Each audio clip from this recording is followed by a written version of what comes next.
সম্মানিত দর্শক, বাংলাদেশ জাতীয়তাবাদী দল বিএনপি এই মুহূর্তে ক্ষমতায় নেই।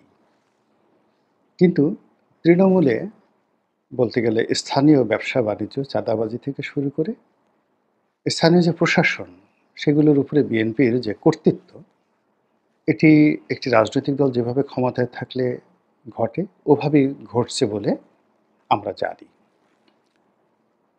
এই মুহূর্তে বিএনপিকে নিয়ে খুব বেশি প্রশংসা করার মতো তো দূরের কথা, ন্যূনতম প্রশংসনীয় কোনো জিনিস ঘটছে না। অনেকগুলো ঘটনা ঘটছে, তার প্রেক্ষিতে বিএনপির যারা কেন্দ্রীয় নেতৃত্ব, তারা কাউকে দল থেকে বহিষ্কার করছেন, হুমকি দিচ্ছেন, দম্ভি দিচ্ছেন, কিন্তু এতে করে জনমনে বিএনপি সম্পর্কে কোনো ইতিবাচক ধারণা প্রতিষ্ঠিত হচ্ছে না। লন্ডন থেকে জনাব তারেক রহমান তিনি বিভিন্ন চমকপ্রদ কাজ করার জন্য চেষ্টা করছেন। অনেকে দল থেকে বহিষ্কার করা হচ্ছে, অনেকের সদস্যপদ স্থগিত করা হচ্ছে। তারপর ধর্ষকদের বিরুদ্ধে আইনজীবী নিয়োগ করা বা যিনি ধর্ষণের শিকার হয়েছেন তাকে মানবিক সহায়তা দেওয়ার মতো কাজকর্ম করে তিনি জনমানুষে দেশনায়ক রূপে একটি ভাবমূর্তি তৈরির চেষ্টা করছেন। কিন্তু কাজে কাজ হচ্ছে না। বিএনপিতে স্বস্তি আসছে না। মানে বিএনপি যারা করছেন তাদের মধ্যে যেভাবে স্বস্তি নেই, আর বিএনপির যারা বাইরের লোক আগামীতে বিএনপি ক্ষমতায় আসলে যারা বিএনপির শাসনাধীন থাকবেন তারাও বিএনপিতে স্বস্তি পাচ্ছেন না। তারা ডক্টর মোহাম্মদ ইউনূসেও স্বস্তি পাচ্ছেন না, জামাতের ব্যাপারেও স্বস্তি পাচ্ছেন না, তারা বিকল্প শেখ হাসিনাকেও তারা আবার চাচ্ছেন না। ফলে পুরো রাজনৈতিক অঙ্গনটি হয়ে গেছে এইরকম।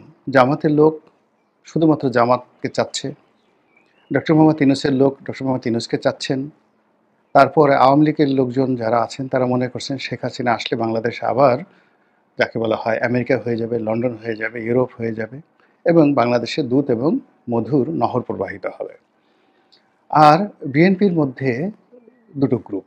একটি গ্রুপ খুব হতাশ এই কারণে যে তাদেরই প্রতিদ্বন্দ্বী যারা আছেন, কেউ মনোনয়ন বাণিজ্যে এগিয়ে, কেউ স্থানীয় দখলদারিত্বে এগিয়ে, কেউ নিয়োগ বদলিতে এগিয়ে।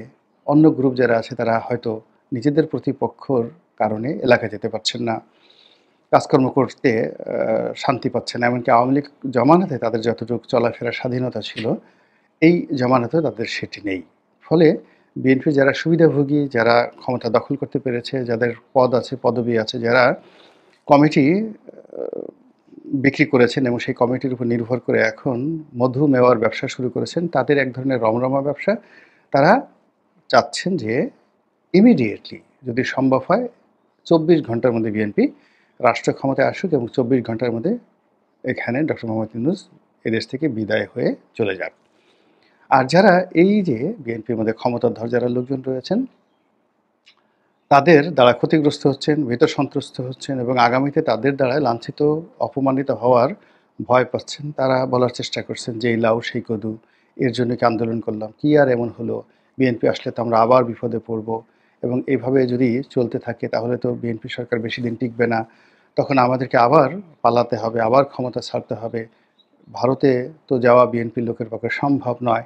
এখানে বিএনপির যারা ধনাঢ্য ব্যক্তি আছেন তারা অনেকে ব্যাংকক গিয়ে থাকেন, অনেকে লন্ডনে চলে যান, অনেকে দুবাইতে চলে যান, কিন্তু বিএনপির যারা আমজনতা, সাধারণ জনতা, তারা তো এই ধান খেতে বসে প্রতিপক্ষের হাতে গণপিটুনি খেয়ে তাদেরকে মরতে হবে। তো কাজেই আমাদের কি হবে, আমাদের কি হবে, এই হতাশা মাঠের মধ্যে ছড়িয়ে পড়েছে। ফলে বোঝার চেষ্টা করুন যে এই রাজনৈতিক অঙ্গনে যখন একটি স্রোত প্রবাহিত না হয়, এই রাজনৈতিক অঙ্গনের যত সহায় সম্পত্তি যদি একটা বদ্ধ নালার মধ্যে আবদ্ধ হয়ে যায়, তখন সেখানে যে দুর্বোধ্য, দুর্গন্ধ এবং সম্পদ হানির যে একটা অবস্থা তৈরি হয়, ঠিক সেই অবস্থা আমাদের পুরো রাজনৈতিক অঙ্গনকে গ্রাস করে ফেলেছে। এখানে এই মুহূর্তে কেউ কাউকে বিশ্বাস করছে না, কেউ কাউকে নির্ভর করছে না।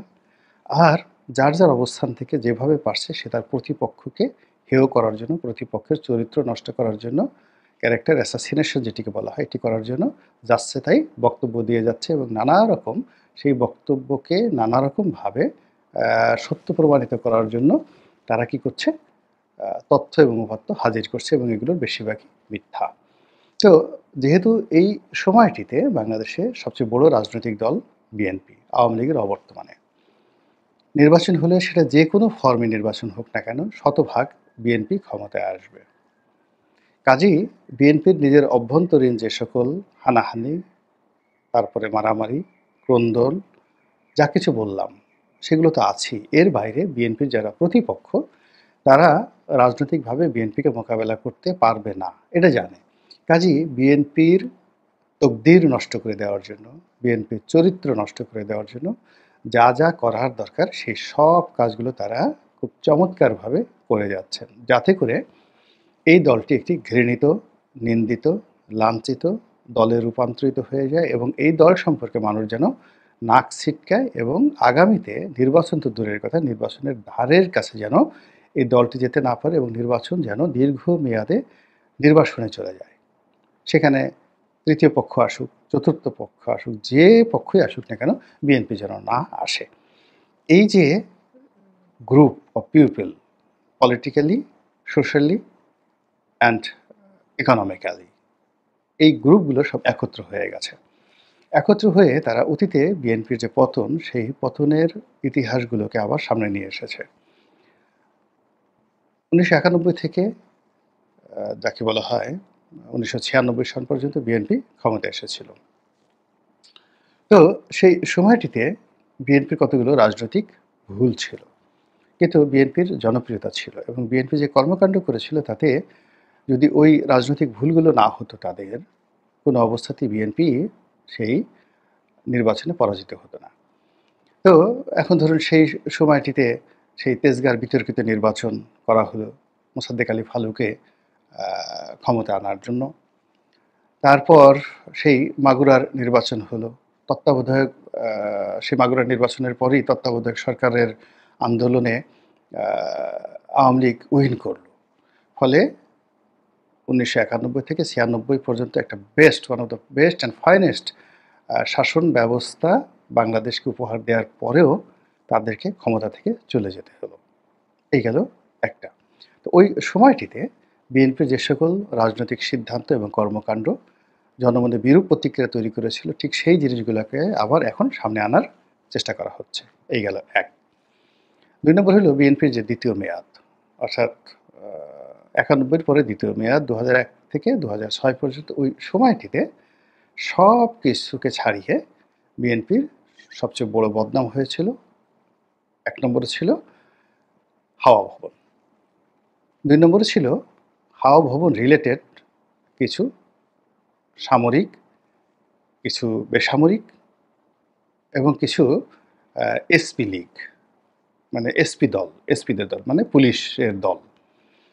তো এরা সবাই একটা চ্যানেল মেনটেন করে চলতেন, অর্থাৎ ধরুন 20 থেকে 30 জন ডিসি পদমর্যাদার কর্মকর্তা, যাদের নেতৃত্বে হয়তো বিএনপির যে সকল এলাকাতে খুব বেশি জনপ্রিয়তা, সেই সমস্ত এলাকায় যারা ডিসি হিসেবে দায়িত্বরত ছিলেন তারা সিভিল অ্যাডমিনিস্ট্রেশন চালাতেন। এখানে সচিবদের যতটা না দায়িত্ব ছিল বা ক্ষমতা ছিল তার চেয়ে এই ডিসি গ্রুপ, যাদের সঙ্গে তারেক রহমান সাহেবের বয়সের বেশি পার্থক্য না, হয়তো তারেক রহমান সাহেবের চেয়ে তার 2-3 বছরের বড় এরকম, বা ছোট বা সমবয়সী, এরকম একটা ডিসি গ্রুপ ছিল। আর একটা এসপি গ্রুপ ছিল, আপনারা সবাই জানেন, যাদের পদমর্যাদা এসপি লেভেলের। তারা আইজি ছিলেন না, ডিআইজি ছিলেন না, তারা এসপি ছিলেন। তাই এই এসপিদের একটা গ্রুপ ছিল। আর সেনাবাহিনীর মধ্যে কর্নেল পদমর্যাদার একটা গ্রুপ ছিল। তো এই গ্রুপটি নিয়মিত হাওয়া ভবনে যাতায়াত করতেন এবং তারা সেই হাওয়া ভবনের সেই যাতায়াতের গর্বে তাদের যে ঊর্ধ্বতন এবং অধস্তন কর্মকর্তা কর্মচারীদের জীবন রীতিমতো বিষিয়ে তুলেছিলেন। এ সকল কর্মকর্তারা অনেকটা রাজার হালে চলতেন। হাতি শালে তাদের হাতি ছিল, ঘোড়া শালে ঘোড়া ছিল।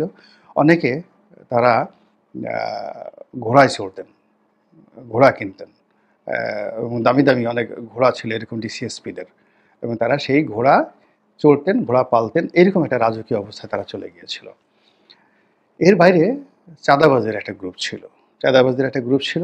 তারা এই চাঁদাবাজদের যে একটা টপ লেভেল যারা ছিল, যেমন আওয়ামী লীগের ছিল যেমন সম্রাট, ক্যাসিনোর সম্রাট, এরকম চাঁদাবাজদের একটা গ্রুপ ছিল যারা হাওয়া ভবনে যেতেন এবং এরা এই সারা বাংলার চাঁদাবাজি নিয়ন্ত্রণ করতেন।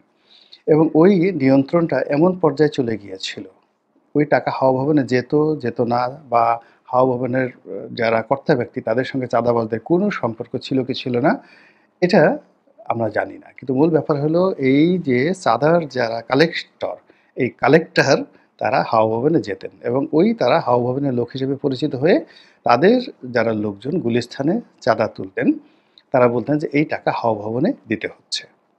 এবং ঠিক সেম জিনিসটি এখন বাংলায়, মানে টেকনাফ থেকে তেঁতুলিয়া পর্যন্ত ঘটছে এবং এটা এত খারাপভাবে ঘটছে যেটিকে আমি হাওয়া ভবন সিজন 2 বলছি। এর কারণ হলো হাওয়া ভবনের যে বিভৎসতা ছিল, দুর্নাম ছিল, বদনাম ছিল, এটি এই জমানাতে এসে অন্তত পক্ষে 10 গুণ বেড়ে গেছে। 2 নম্বর হলো যে এই 7 মাস আগে অন্যায় চাঁদাবাজির যে রেট ছিল, এই নয়া যুগে এগুলো রেট দ্বিগুণ হয়ে গেছে। আপনি গুলিস্তানে গিয়ে খোঁজ নিয়ে দেখেন যে সেখানে যে চাঁদা কালেকশন করা হচ্ছে, আওয়ামী লীগ জমানাতে যেটা কালেকশন করা হতো 50 টাকা, এখন সেটা 100 টাকা। 2 নম্বর হলো যে আওয়ামী লীগ জমানাতে একটি ফুটপাতে নিয়ম ছিল যে 10 জন বসবে। তাহলে 10 জন যদি বসে, দৈনিক 50 টাকা যদি দেয় একটা ফুটপাত, তাহলে সে 500 টাকা করে পেত। এখন 10 জনের জায়গায় সেখানে 20 জন বসিয়ে দেওয়া হয়েছে, নেওয়া হচ্ছে 100 টাকা করে। ফলে কি হচ্ছে, যারা চাঁদা দিচ্ছে তারা ব্যবসা করতে পারছে না, বেচাকেনা হচ্ছে না। আর যারা চাঁদা কালেকশন করছে তাদের তো একটা চেইন অফ কমান্ড আছে। তারা সেই চাঁদা গুলিস্তানে যে কালেকশন করছে সে হয়তো 10% পাচ্ছে, 10 টাকা পাচ্ছে, 90 টাকা সে আরেকজনকে দিচ্ছে, যে দিচ্ছে সে হয়তো 20 টাকা রাখছে, সে আবার তার আরেকজনকে দিচ্ছে। এইভাবে দিতে দিতে দিতে দিতে একেবারে কর্তা ব্যক্তি তার কাছে হয়তো 40% যাচ্ছে, বাকি 60% 6 জনের হাত হয়ে যাচ্ছে। এবং এই কাজগুলো গাবতলী হাট, সায়দাবাদ বাস স্টেশন, গুলিস্তান, এই 3টি জায়গাতে গেলেই আপনাকে রকেট বিজ্ঞানী হতে হবে না। আপনি এই আর কারওয়ান বাজার, তাহলে কারওয়ান বাজার, গাবতলীর বাজার, সায়দাবাদ, তারপরে শেষে গুলিস্তান, এই 4টি এলাকাতে যদি আপনি মোটামুটি একটু গোয়েন্দাগিরি করেন, খোঁজখবর নেন, 10 জন ভুক্তভোগীর সঙ্গে কথা বলেন কয় টাকা চাঁদা নেয়, এরপর যে চাঁদা নেয় তার মুখ থেকে সত্য কথা বের করার জন্য তার সাথে একটু বন্ধুত্ব করেন, বন্ধু করে তাকে একটু গাঁজা খাওয়ান, ফেন্সিডিল খাওয়ান বা মদ্যপান করান, করে তারপর তার কথা রেকর্ড করেন। এর কারণ হলো সে এমনি এমনি সত্য কথা বলবে না যে তার টাকা আসলে কার কাছে যাচ্ছে। কিন্তু তাকে যদি আপনি মদের বোতল হাতে ধরিয়ে দিতে পারেন এবং আচ্ছা মতো মদ্যপান করাতে পারেন, এবং তখন সে গড় গড় গড় গড় করে বলে ফেলবে সে কয় টাকা পাচ্ছে, কাকে দিচ্ছে, কোথায় সেই টাকা সর্বোচ্চ জায়গাতে এই টাকা চলে যাচ্ছে। ফলে এই কাজগুলো হচ্ছে। এখন এই কাজগুলো হওয়ার পরে কি হলো, এগুলো কি বিএনপির নির্দেশে হচ্ছে? Absolutely not. বিএনপির নির্দেশে হচ্ছে না। বিএনপি কি এই জিনিসগুলো চাচ্ছে? না, অ্যাবসলিউটলি চাচ্ছে না। বিএনপি কি এই জিনিসগুলো থেকে বিমুক্ত হয়ে এই মুহূর্তে চাঁদাবাজি বন্ধ করতে চাচ্ছে? ইয়েস, চাচ্ছে। কিন্তু কেন সম্ভব হচ্ছে না? সম্ভব হচ্ছে না এই কারণে যে প্রথমত এই কাজগুলো একটি বিশেষ শ্রেণী ম্যাটিকুলাসলি বিএনপির এই টাউট বাটপারদেরকে দিয়ে শুরু করিয়েছিল বিএনপিকে শেষ করার জন্য। এখন তারা সেই কাজটি শুরু করে দিয়েছে। শুরু করতে গিয়ে গত 7 মাসে তারা যে অর্থ উপার্জন করেছে, ক্ষমতা অর্জন করেছে এবং গাড়ি বাড়ি করেছে এই 7 মাসে, তাদের আর জীবনে রাজনীতি করতে হবে না। ফলে বিএনপি থেকে তাদের সদস্যপদ গেল না গেল, কোনো কিছু হলো, এতে তাদের কিচ্ছু আসে যায় না। বিএনপি মরলো বা বাঁচলো, তাদের কিচ্ছু আসে যায় না। আমি অনেক বিএনপি কর্মীকে চিনি, জানি, যারা এই আওয়ামী লীগ জমানাতে আমার অফিসে আসতেন, ঘন্টার পর ঘন্টা বসে থাকতেন। তাদের অনেকের সঙ্গে দেখা করাও সম্ভব হতো না। তারা আসতেন বিকাল 5টায়, কোনো কাজকর্ম ছিল না, রাত্রি 10টা পর্যন্ত আমি অফিসে বসে থাকতাম, তারা বাইরে বসে থাকতেন। আর বের হওয়ার পরে একটা সালাম দিতেন শুধু, লিডার একটা সালাম দিতে আসছি। আমি অবাক হয়ে যেতাম, তো বলতাম যে আপনারা কী করেন, কাজ নেই বলে যে সারাদিন পালায় থাকি, আপনার অফিসে একটু এসির বাতাস খাই, বসে থাকি, পোলাপান একটু চাটা খেতে দেয়, এতেই খুব আনন্দ পাই। যাওয়ার সময় আপনাকে একটা সালাম দেই, এতেই খুশি। কি করব, রাস্তায় ঘোরাফেরা করার চেয়ে এখানে এসে বসে থাকি।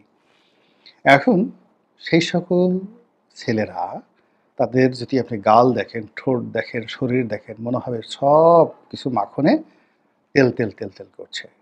এবং তারা খুব ব্যস্ত, বিচার সালিশ চাঁদাবাজি সব কাজে এত ব্যস্ত, আমার অফিস আসার তো দূরের কথা, আমি ভয়ে তাদেরকে ফোন দেই না যে আমার ফোনটা যদি তারা এখন ধরতে যদি সময় না পায়, বেজ্জতি হয়ে লাভটা কি। তো এই অবস্থাটা তৈরি হয়ে গেছে এবং তৈরি করে ফেলা হয়েছে। বিএনপিকে যারা ক্ষমতা থেকে তাড়াতে চায়, বিএনপিকে যারা চায় যে তারা ক্ষমতায় না আসুক, তারা এইরকম একটা বদনামির মধ্যে বিএনপিকে ফেলার জন্য নতুন হাওয়া ভবন সিজন ট্যুর স্টাইলে এই কর্মকাণ্ডগুলো গত ৭ মাস ধরে করছে। এবং এই কর্মের সঙ্গে দেশি গোয়েন্দারা জড়িত, বিদেশি গোয়েন্দারা জড়িত, বিএনপির প্রতিপক্ষ জড়িত। আমরা যেমন দেখা গেল যে নবাব সাহেবের একটা পশম স্পর্শ করতে পারি না। তো নবাব সাহেবের একটা ভোলা ভালা ছেলে আছে, প্রতিপক্ষ কী করলো, সেই ছেলেকে হাতে একদিন টাকা দিল, একদিন মিষ্টি দিল, একদিন একটা সিগারেট দিল, একদিন একটা বন্দুক দিল, তারপরে আরেকদিন তার পিছনে পতিতা লেলিয়ে দিল, একদিন তাকে আবার পতিতালয় নিয়ে গেল। এরপর নবাব সাহেবকে জানানো হলো যে আপনার ছেলে তো রসাতলায় গেছে, সে তো সারাক্ষণ এখন দেবদাস হয়ে পতিতালয়ে পড়ে থাকে। তো এইরকম যখন পতিতালয়ে পড়ে থাকে, আপনি দেবদাস সিনেমাতে আপনি দেবদাসের কথা চিন্তা করেন, তাকে ফেরানো সম্ভব ছিল না, অনিবার্য মৃত্যু তার পরিণতি ডেকে নিয়ে এসেছিল। তো তদ্রূপ এখন যে সকল হাজার হাজার নেতাকর্মী যারা এই একটা প্ল্যানের, ম্যাটিকুলাস প্ল্যানের অধীনে এরকম অপকর্মের সাথে জড়িয়ে পড়েছে, তারা কোনো অবস্থাতেই এই মুহূর্তে ফিরে আসবে না। বিএনপির পক্ষে ফিরে আনো সম্ভব নয়।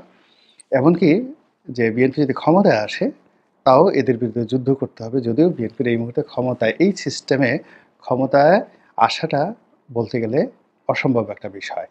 এর কারণ হলো বিএনপি যেন ক্ষমতা আসতে না পারে, নির্বাচনের দিকে যেন মানুষ যেতে না চায়, এবং নির্বাচন হলে বিএনপি জয়লাভ করবে, এবং বিএনপি জয়লাভ করলে এই চাঁদাবাজের দূরত্ব আরও ১০০ গুণ বাড়বে। এরকম একটা গণধিকৃত স্লোগান তোলার যে কর্মটি বিএনপির প্রতিপক্ষরা শুরু করেছিল, সেটি এখন ১৬ কলায় পূর্ণতা পেয়েছে। বিএনপির যারা কর্তা ব্যক্তি, তারা কি এই আওয়াজ শুনতে পেরেছেন? বা এই যে ১৬ কলা পূর্ণ হয়ে গেছে, এখন ১৬ কলার পরে কি হয়? অমাবস্যা শুরু হয়।